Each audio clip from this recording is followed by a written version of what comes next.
Hi friends, this is Bani and welcome to my channel. বন্ধুরা, আজকে আমি তোমাদের জন্য কিছু অ্যাডভান্সড ওয়ার্ডস নিয়ে এসেছি। দেখো, একটা সুন্দর কনভারসেশনকে কন্টিনিউ করার জন্য আমাদের কিছু ওয়ার্ড জানা দরকার। যত ভালো, যত উন্নত ওয়ার্ডের ব্যবহার আমরা সেন্টেন্সে করব, আমাদের কনভারসেশনটা আরেকটু অ্যাডভান্সড হয়ে যায়।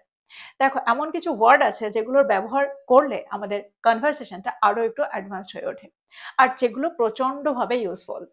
এই ওয়ার্ডগুলোর ব্যবহার আমরা প্রায় সময় হতে দেখি, কোনো কনভারসেশনে আমরা এই ওয়ার্ডগুলোর ব্যবহার প্রায় হতে দেখি। ঠিক সেই কারণে নিজেদের কনভারসেশনটা আরেকটু উন্নত করার জন্য, একটা উন্নত সেন্টেন্স তৈরি করার জন্য আমাদের এই ওয়ার্ডগুলোর ব্যবহার জানা দরকার। আজকে আমি কিছু অ্যামেজিং ওয়ার্ডস নিয়ে এসেছি। প্রত্যেকটা ওয়ার্ডকে আমি এক্সাম্পলের মধ্যে দিয়ে তোমাদেরকে বুঝিয়ে দেওয়ার চেষ্টা করব সেন্টেন্সে আমরা ঠিক এগুলোকে কিভাবে ব্যবহার করতে পারি, কোন অর্থে ব্যবহার করতে পারি। তো তোমরা বুঝতে পারছো আজকের ভিডিওটা কতটা ইম্পর্টেন্ট। তোমরা কোথাও যাবে না, আমার সাথে ভিডিওটা একদম শেষ পর্যন্ত থাকবে।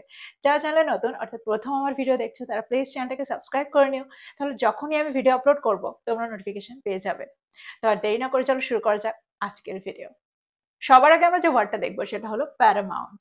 প্যারামাউন্ট, যার অর্থ হলো সর্বোচ্চ গুরুত্বপূর্ণ, সব থেকে গুরুত্বপূর্ণ, সর্বোপরি। এরকম অর্থে আমরা সেন্টেন্সে এই ওয়ার্ডটাকে ব্যবহার করে থাকি। এক্সাম্পল দেখো, সেন্টেন্সে আমরা এই ওয়ার্ডটাকে ঠিক কিভাবে ব্যবহার করছি। একটা সফল জীবনের জন্য শিক্ষা সর্বোচ্চ গুরুত্বপূর্ণ, দ্যাট মিনস শিক্ষা সর্বোপরি। এরকম অর্থে আমরা সেন্টেন্সে এই ওয়ার্ডটাকে ব্যবহার করব। সেন্টেন্সটা কি হবে? Education is Paramount for a successful life. Education is Paramount for a successful life. আরেকটা এক্সাম্পল দেখো, যে কোনো সম্পর্কে সততা সর্বোচ্চ গুরুত্বপূর্ণ, দ্যাট মিনস সততা সর্বোপরি। Honesty is paramount in any relationship. Honesty is paramount in any relationship. আরেকটা এক্সাম্পল দেখো, যে কোনো সম্পর্কে সততা সর্বোচ্চ গুরুত্বপূর্ণ, দ্যাট মিনস সততা সর্বোপরি। Honesty is paramount in any relationship. Honesty is paramount in any relationship. দেখো, এই ওয়ার্ডটাকে কিন্তু আমরা প্যারামাউন্ট বলছি না, আমরা এটাকে সঠিকভাবে উচ্চারণ করব প্যারামাউন্ট। প্যারামাউন্ট। যদি আমি বলি শিক্ষার্থীদের জন্য শৃঙ্খলা সর্বোচ্চ গুরুত্বপূর্ণ, তাহলে সেন্টেন্সটা কি হবে? For students discipline is Paramount. For students discipline is Paramount. তো এক্সাম্পলগুলোর মধ্যে দিয়ে আমার মনে হয় তোমরা বুঝতে পারলে সেন্টেন্সে আমরা এই ওয়ার্ডটাকে কি করে ব্যবহার করতে পারি, প্যারামাউন্টকে কি করে ব্যবহার করতে পারি। এবার আমরা দেখব পরের ওয়ার্ডটা। আমরা মাঝে মাঝে কোনো জায়গাকে ঘিঞ্জি জায়গা বলে ডেসক্রাইব করি। দেখো, কোনো একটা জায়গাকে ঘিঞ্জি জায়গা বলে আমরা তখনই ডেসক্রাইব করি, তখনই জায়গাটাকে আমরা ঘিঞ্জি বলে থাকি, যখন আমরা দেখি চারিপাশে বাড়ি ঘরে ঠাসা রয়েছে বা প্রচুর লোকজনে জায়গাটা ঠাসা রয়েছে। এরকম অর্থে আমরা সেন্টেন্সে এই ওয়ার্ডটার ব্যবহার করি, এই বাংলা ওয়ার্ডটার ব্যবহার করি। আর যখন এই ধরনের বাক্যকে আমরা ইংরেজিতে ট্রান্সলেট করি, তখন এখানে আমরা একটা দারুণ ওয়ার্ডের ব্যবহার করতে পারি। এটা হলো কনজাস্টেড। কনজাস্টেড।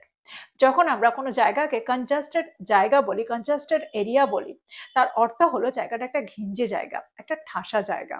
এক্সাম্পল দেখো, যদি আমি বলি তারা একটা ঘিঞ্জি এলাকায় বসবাস করে, তাহলে সেন্টেন্সটা কি হবে? They live in a congested area. They live in a congested area. That means they live in a densely populated area, or we can say they live in a overcrowded area. They live in an overcrowded area. তো তোমরা বুঝতে পারছো সেন্টেন্সে আমরা এই ওয়ার্ডটাকে ঠিক কোন অর্থে ব্যবহার করছি। দেখো, এই ওয়ার্ডটাকে আমরা আরো কিছু অর্থে ব্যবহার করতে পারি।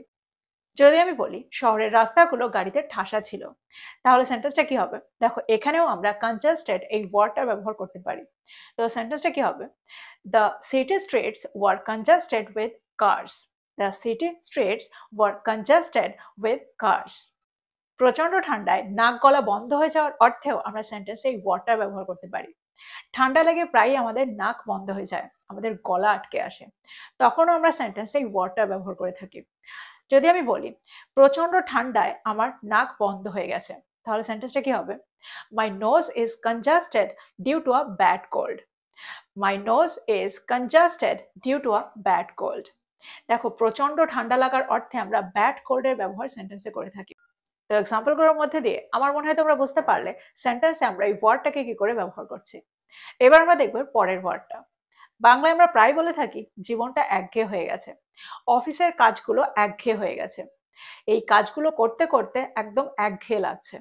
তো এরকম অর্থে আমরা সেন্টেন্সে কোন ওয়ার্ডের ব্যবহার করতে পারি? দেখো, এখানে আমরা একটা অ্যামেজিং ওয়ার্ডের ব্যবহার করতে পারি। এটা হলো monotonous। monotonous। দেখো এই ওয়ার্ডটাকে দেখে মনে হচ্ছে যে এই ওয়ার্ডটার উচ্চারণ হবে monotonous, but it's not like that. যখন আমরা সেন্টেন্স এই ওয়ার্ডটাকে বলবো, ওয়ার্ডটাকে উচ্চারণ করব, তখন আমরা এটাকে এইভাবে উচ্চারণ করব, মোনোটোনাস। যদি আমি বলি তার চাকরিটা একঘেয়ে এবং বিরক্তিকর ছিল, তাহলে সেন্টেন্সটা কি হবে? His job was monotonous and boring. His job was monotonous and boring. আরেকটা এক্সাম্পল দেখো, প্রতিদিন একই কাজ করাটা একঘেয়ে লাগে। Doing the same thing every day feels monotonous. Doing the same thing every day feels monotonous. আরেকটা এক্সাম্পল দেখো, প্রতিদিন একই কাজ করাটা একঘেয়ে লাগে। Doing the same thing every day feels monotonous. Doing the same thing every day feels monotonous. যদি আমি বলি সিনেমাটা একঘেয়ে ছিল, তাই আমি এটা দেখা বন্ধ করে দিয়েছিলাম। The movie was monotonous, so I stopped watching it. The movie was monotonous, so I stopped watching it. তো এক্সাম্পলগুলোর মধ্যে দিয়ে আমার মনে হয় তোমরা বুঝতে পারলে এই ওয়ার্ডটার ব্যবহার, এই ওয়ার্ডটাকে আমরা ঠিক কিভাবে উচ্চারণ করছি আর ঠিক কিভাবে এটাকে ব্যবহার করছি। এবার আমরা দেখব পরেরটা। বাংলায় আমরা প্রায় বলে থাকি মনের মধ্যে ক্ষোভ পুষে রেখো না, বা মনের মধ্যে বিদ্বেষ পুষে রেখো না। অর্থাৎ মনের মধ্যে ক্ষোভ পোষণ করো না। মনের মধ্যে ক্ষোভ পোষণ করলে তোমার নিজেরই ক্ষতি হবে। তো এরকম অর্থে আমরা সেন্টেন্সে কোন ওয়ার্ডের ব্যবহার করতে পারি? দেখো এখানে আমরা বলবো গ্রাজ। এই ওয়ার্ডটাকে, এই বাংলা ওয়ার্ডটাকে যখন আমরা ইংরেজিতে ট্রান্সলেট করব, তখন আমরা গ্রাজের ব্যবহার সেন্টেন্সে করে থাকি। এক্সাম্পল দেখো, সেন্টেন্সে আমরা গ্রাজ এই ওয়ার্ডটাকে কি করে ব্যবহার করছি? দীর্ঘ সময় বা অনেকদিন ধরে ক্ষোভ পোষণ করাটা ভালো নয়। It's not good to hold a grudge for too long. It's not good to hold a grudge for too long. একজন প্রকৃত বন্ধু কখনোই বিদ্বেষ পোষণ করে না। A true friend never holds a grudge. আরেকটা এক্সাম্পল দেখো, সে এখনো আমার প্রতি ক্ষোভ পোষণ করে। She still holds a grudge against me. She still holds a grudge against me. দেখো এখানে কিন্তু আমরা টু এর ব্যবহার সেন্টেন্সে করব না। আমার প্রতি বোঝাতে আমরা এখানে টু এর ব্যবহার সেন্টেন্সে করব না। এখানে আমরা এগেনস্ট এর ব্যবহার সেন্টেন্সে করব।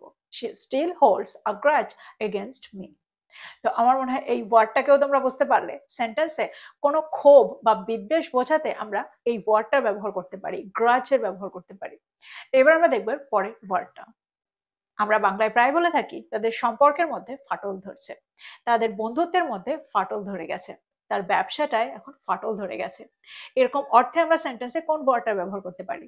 দেখো দেওয়ালে ফাটল ধরেছে, এরকম অর্থেও কিন্তু আমরা সেন্টেন্সে এই ওয়ার্ডটারই ব্যবহার করব। ওয়ার্ডটা হলো রিপড। রিপড। এক্সাম্পল দেখো, সেন্টেন্সে রিপডকে আমরা কি করে ব্যবহার করছি? ফাটল ধরার অর্থে। তাদের মধ্যে ফাটলটা সময়ের সাথে সাথে বেড়ে গিয়েছিল। The rift between them grew over time. The rift between them grew over time.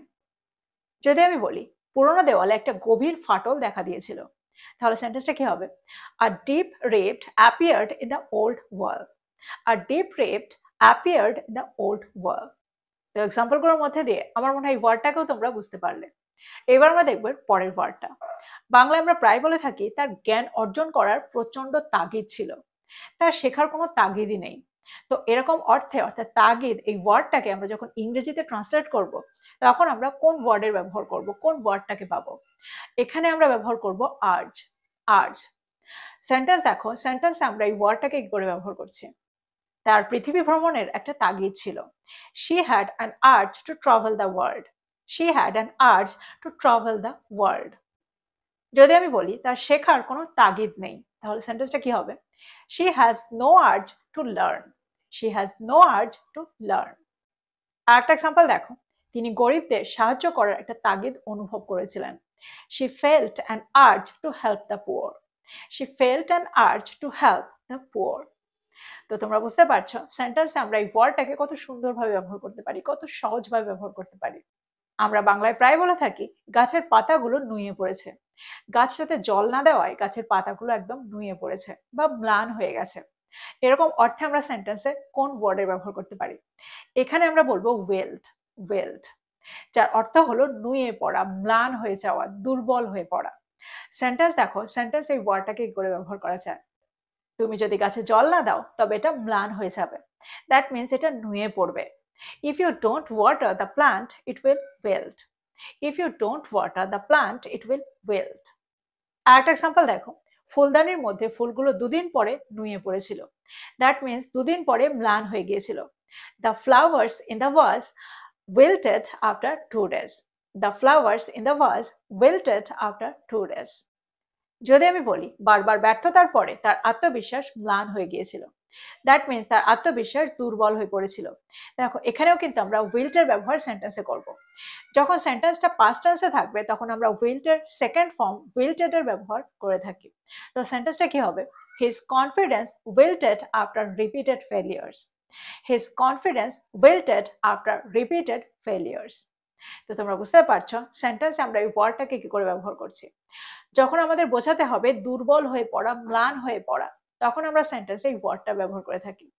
যখন আমরা বোঝাতে চাইবো গাছের পাতাগুলো নুয়ে পড়েছে, তখন আমরা সেন্টেন্সে এই ওয়ার্ডটা ব্যবহার করে থাকি। তো এই ছিল কিছু ইম্পর্টেন্ট ওয়ার্ড, এই ছিল কিছু দারুণ ওয়ার্ড, যে ওয়ার্ডগুলোকে তোমরা তোমাদের কনভারসেশনে ব্যবহার করতে পারো।